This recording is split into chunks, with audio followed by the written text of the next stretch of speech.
Die großen Herausforderungen sind erstmal steigende Temperaturen im Jahresverlauf. Was wir besonders sehen, sind in Wien eben Hitzewellen, stärkere Winde, auch Dürreperioden. Wir haben dann Tropennächte, also keine Abkühlung mehr in der Nacht. Es ist natürlich erstmal für Menschen, die schon Herz-Kreislauf-Probleme haben, besondere Belastung, aber auch für gesunde Menschen, wenn wir daran denken, dass wir nachts nicht mehr die Abkühlung haben und nicht mehr gut schlafen können, tagsüber über 30 Grad, über einen längeren Zeitraum, dann haben wir dann eben die Probleme, uns auch nicht mehr richtig konzentrieren zu können, nicht mehr gut schlafen zu können. Das heißt, wir müssen uns anpassen an die Folgen, die wir jetzt spüren. Und da kann man eben viele Überlappungen auch sehen zwischen Mitigations- und Anpassungsmaßnahmen.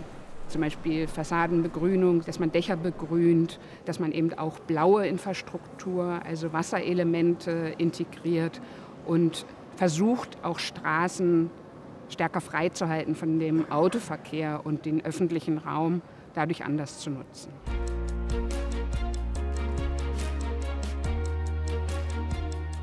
Meine Damen und Herren, willkommen zu diesem wunderschönen Abend. Stellen Sie sich vor, wir wären im Jahr 2050. Es ist schön heiß, schon mehrere Tage hintereinander. Wir haben 40 Grad. Nachts wird es kaum noch kühl. Wie soll jetzt diese Stadt aussehen? Wie soll die lebenswerteste Stadt, wie sie gerne genannt wird, in 25 Jahren aussehen? Wenn Sie mal mit vollem Bewusstsein auf das Dach des Hauses gehen und auf den Maria-Theresien-Platz schauen oder auf den Heldenplatz, dann entdecken Sie vor allem Asphalt, einen großen Parkplatz, Asphalt, Straßen, Asphalt, Müllcontainer auf Asphalt und im Sommer entsprechend heiß. Warum ist denn die zunehmende Hitze, dieser Hitzestress eben auch eine psychische Belastung für die Menschen, die in einer Stadt leben? Hitze wirkt sich ganz stark auf soziale Interaktionen auf, also ist mit Aggression verbunden, ist mit Konflikten verbunden. Wir können uns weniger gut kontrollieren. 1 Tag Hitze, 2 Tage Hitze, damit kommen wir klar. Wenn das tagelang andauert, eine Woche lang andauert, wird es ganz, ganz schwierig. Die wesentliche Botschaft ist, dass die Leistungsfähigkeit sowohl kognitiv als auch körperlich deutlich abnimmt. Wir haben auf der einen Seite Personen, denen es wurscht ist, auf gut Wienerisch, oder Bovidl für Veganerinnen und Veganer. Das ist das eine. Und die anderen leiden darunter, aber haben überhaupt keine Lobby. Wir müssen viel stärker auf die vulnerablen Bevölkerungsgruppen schauen, weil die einfach die Leidtragenden sind. Viele Maßnahmen werden kommen, die die Leute direkt betreffen. Viele haben hier auch Angst, gerade wenn es darum geht, dass in der eigenen Wohnung vielleicht Umbaumaßnahmen stattfinden müssen, egal ob Eigentümerin oder Mieterin. Und vieles ist auch, wenn die Straße aufgerissen wird, für die Leute nicht großartig, auch wenn es danach schöner ausschaut. Das heißt, wir müssen ein Verständnis schaffen bei den Menschen. Wir sind natürlich stolz, dass wir lebenswerteste Stadt der Welt sind, aber das ist ja kein Zustand, den man einmal erreicht und dann hat, sondern das ist jeden Tag harte Arbeit.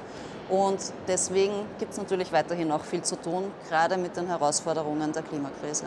Wie kann es in Wien gefühlt wirklich in der Innenstadt dann so einen Fall geben, wo tatsächlich die Begrünung nicht funktioniert, obwohl die Planung vor 10 Jahren begonnen hat, gefühlt? Ich glaube, die größte Herausforderung ist, dass so vieles passieren muss in so vielen Bereichen und das möglichst schnell. Egal in welchem Tempo wir unterwegs sind, es kann nicht genug sein und es kann nicht schnell genug sein. Wir müssen sehr viel Bewusstsein schaffen, warum manches nicht sofort geht, warum manchmal gewisse Gebiete auch bevorzugt werden. Da gibt es ja in der Schweiz die Klimaklage und das haben ja, glaube ich, über 1000 Pensionistinnen initiiert. Und weil eben die Schweiz die Klimaziele nicht verfolgt hat. Wer haftet dafür? Und können wir nicht eine Klimaklage in der EU initiieren? Vielen Dank für den Hinweis auf den Fall der Klimaseniorinnen in der Schweiz. Jetzt muss man bei Klimaklagen unterscheiden, ob man es mit einer vertikalen oder einer horizontalen Klimaklage zu tun hat, eben einer solchen, die gegen die potenziell inaktive Gesetzgebung vorgeht. Wenn Sie fragen, wer haftet, dann könnten das auch Private sein. Und damit meine ich nicht VerbraucherInnen, sondern damit meine ich vielleicht auch Unternehmen. Bürgerinnen und Bürger, gerade in Wien, sollen stärker in diese Anpassungsmaßnahmen eingebunden werden. Ist das eine zielführende Strategie?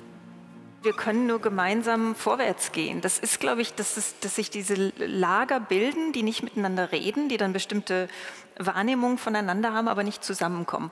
Und deswegen sind diese partizipativen Prozesse, die gerade schon angesprochen wurden, enorm wichtig. Das Gespräch heute zeigt, wie interdisziplinär die Problematik ist. Und wenn man die Curricula in den Schulen sieht, man hat dort die traditionellen Fächer, man hat Biologie, man hat technische Fächer, aber quer über alle Themen, wie wir jetzt die am Podium haben, ist es mir nicht bekannt, zumindest von meiner Seite als Vater. Es muss ganz klar sein, dass Klimaschutz, Klimaanpassung, das ist nicht öd und fad, sondern das kann super sein, leiwand sein und wirklich Spaß machen. Das braucht es, sonst ist es alles für nichts. Wir haben nicht sehr viel Zeit, das ist keine Frage, und wir müssen rasch handeln. Und da braucht es natürlich das Commitment der Politik, es braucht einen Schulterschluss über alle Parteien, es braucht das Verständnis der Bevölkerung, die auch dazu aufgeklärt werden muss, was das für Vorteile bringt für unsere Stadt. Mir hat die vielfältige Diskussion sehr gefallen. Ganz unterschiedliche Leute, die ganz unterschiedliche Materien angesprochen haben, von Recht bis Gerechtigkeit. Und so eine diverse Veranstaltung haben wir selten.